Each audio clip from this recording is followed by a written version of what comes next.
আজি লৈ আহিছোঁ এটা হেয়াৰ স্পা যিটো ভেন্দিৰ হয়। প্ৰথমতে আপুনি ভেন্দিখিনি ধুই ল'ব, তাৰপিছত ধুনীয়াকৈ সৰু সৰুকৈ কাটি ল'ব।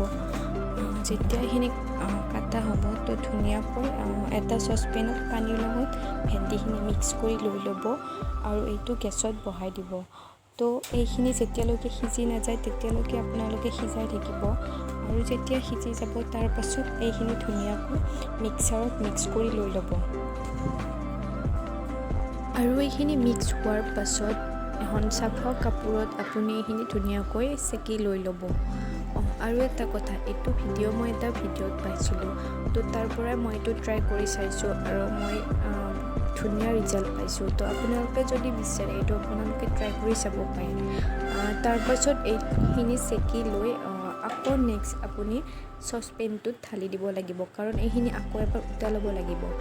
তো এইখিনি অকণমান উতলিব দিব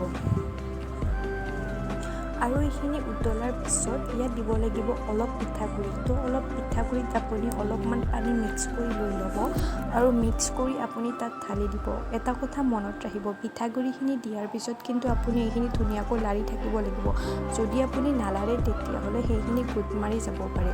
তো পিঠাগুড়িখিনি দিয়াৰ পিছত আপুনি এনেকৈ লাৰি থাকিব।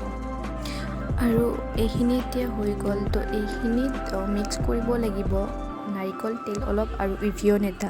তো এইখিনি গোটেইখিনি মিক্স কৰি লৈ ধুনীয়াকৈ চুলিৰ গুৰিৰ পৰাই তললৈকে লগাই ল'ব। লগাই লৈ আপুনি 1.5 ঘণ্টা বা 2 ঘণ্টা ৰাখি দিব। তাৰপাছত খালী পানীৰে ধুই দিব। তো আজিলৈ আহিছোঁ।